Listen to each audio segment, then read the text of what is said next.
Hey, what's up, guys, and welcome back to another Real Madrid preview. This is the preview to Real Madrid against Las Palmas back in La Liga. The last La Liga game we had was Valencia away at the Mestalla, and the last La Liga home game we had was against Sevilla. So yeah, it's been a long time. I think it's been about 3 weeks, maybe four now, close to a month, um, without La Liga football. Due to the cup competitions and that sort of break. But we are back now. Um, Now, obviously, after the Super Copa final, it's still a very, very sad and painful experience. But we have to move on. We have to look forward. There's a lot more to be achieved this season.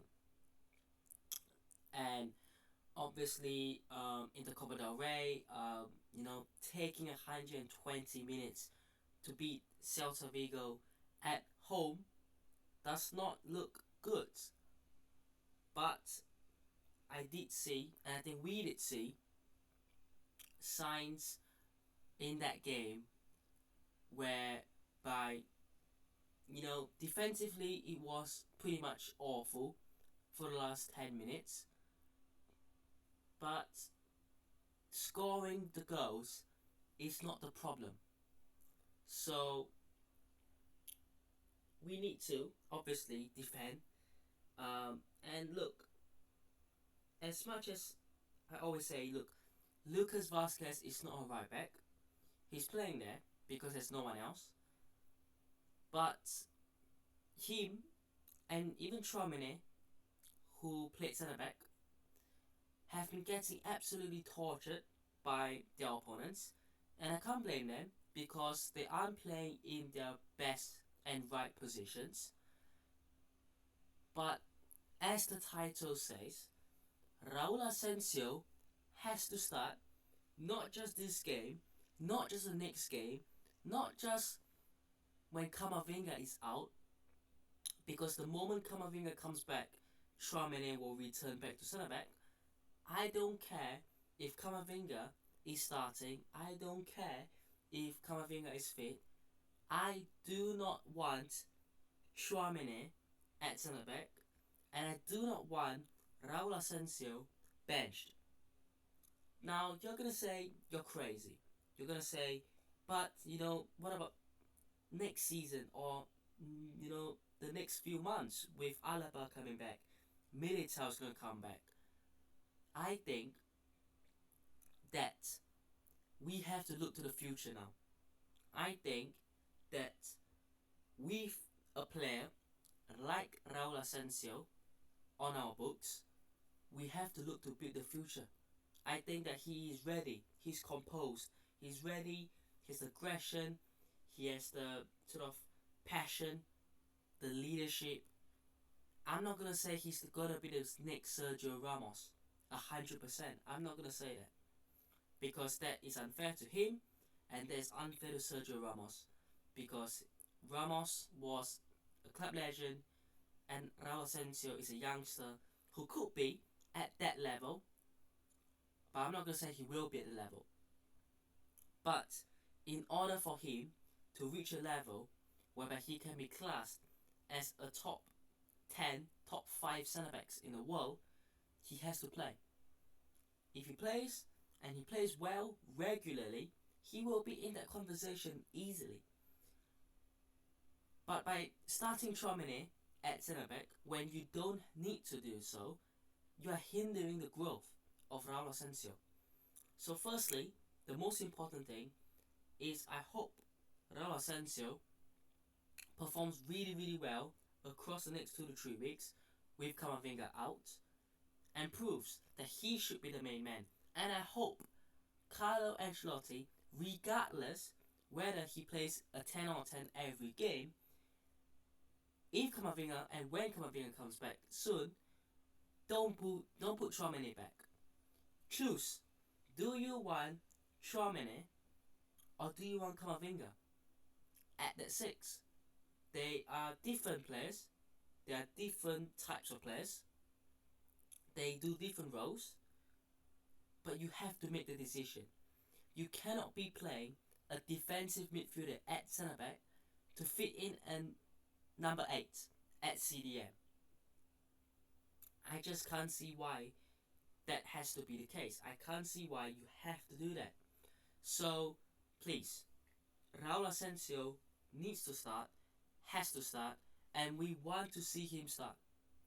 I think that is simple. I know he made that mistake giving away the penalty, but mistakes are made, and mistakes can help players learn. And I do think that the more game time he gets, and along the way he will make mistakes, he will make tough tackles that he shouldn't, he will get into fights with players when he shouldn't, as we've seen, but that is all part of the leadership, the aggression, the passion that he has. The core values for playing for Real Madrid is that, and the standards must be there. And I do believe that he's ready. And the first game when he came in against Osasuna, when he came in and he came on, we were thinking, is this guy ready? I think he might not be ready. I think he will play 1 or 2 games and he'll be back to the Castilla. But I do believe that he is now ready. After watching him for about 2 to 3 months, to be fair, I think that he's at a level. I do. So, there's that. But let's talk about Las Palmas, because they drew Real Madrid 1-1 earlier this season. It was a frustrating game. We couldn't do anything, to be honest. And yeah, a really tough away game, but this time around at the Bernabeu, at home, it has to be a win. Las Palmas are 14th. They are pretty much mid-table. I mean, they could still get relegated. They are only 3 points off 18th place Espanyol. Their last couple of games, their last away game in the cup was against Elche, and they lost 4-0. They drew Real Sociedad 0-0. They beat Europa in the Copa del Rey. They beat Barcelona away. Now you have to take that into consideration. They beat Rayo Vallecano, and they lost to Atletico Madrid as well back in November. So this is a team that can they lost to Atletico Madrid. Did I say they beat? I don't know. But they lost to Atletico Madrid. But yeah, this is a side that can cause upsets, and they've taken a point away from Real Madrid this season. They certainly could do another one of those, but I think at home, at the Bernabeu, even if we play horrendously defensively, and you concede 2 or 3 goals, I expect the attack to be scoring 4 or 5 to make up for it.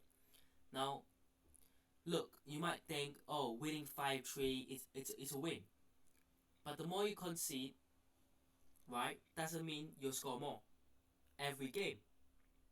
Now, I do think that you won't be a 5-3 type of game. I don't think it will, at least. But I think that eventually when you get to playing, Barcelona, for example, you concede 5, you score 2. Against Celta Vigo, you score 5, but you concede 2. It's one of those crazy times, isn't it? But they've got a couple of good players in there.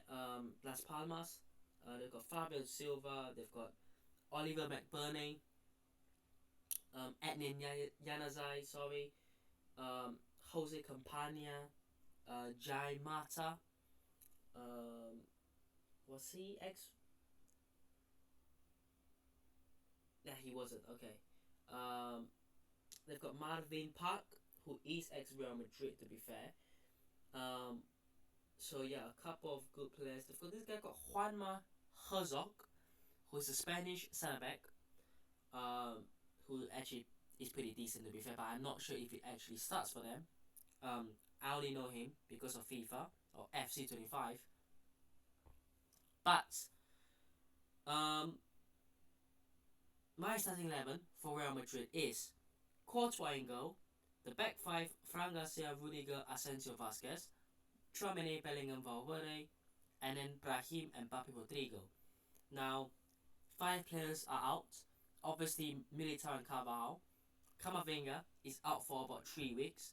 Modric is suspended for this game, and Vinicius Junior is suspended for the next 2 games, which I think are Las Palmas and I want to say Real Valladolid. So obviously with that, Brahim I think comes in. I don't see him, putting Mbappe on the left and Endrick up front, or Rodrigo on the left and Arda Güler on the right. So I think Brahim is very convenient just to put him on the left. And I think the rest of the team is probably the strongest. I think Fran Garcia is more relied upon than Mendy at this point. And yeah, personally, I think that is what he'll go with. But let me know what thoughts are down below. I'm gonna go Real Madrid 3, Las Palmas nil. Confident. But let me know what thoughts are down below. Hope you guys have enjoyed today's video. Hit the bell instead, subscribe to show us on already, and I'll see you guys in the next one. Peace.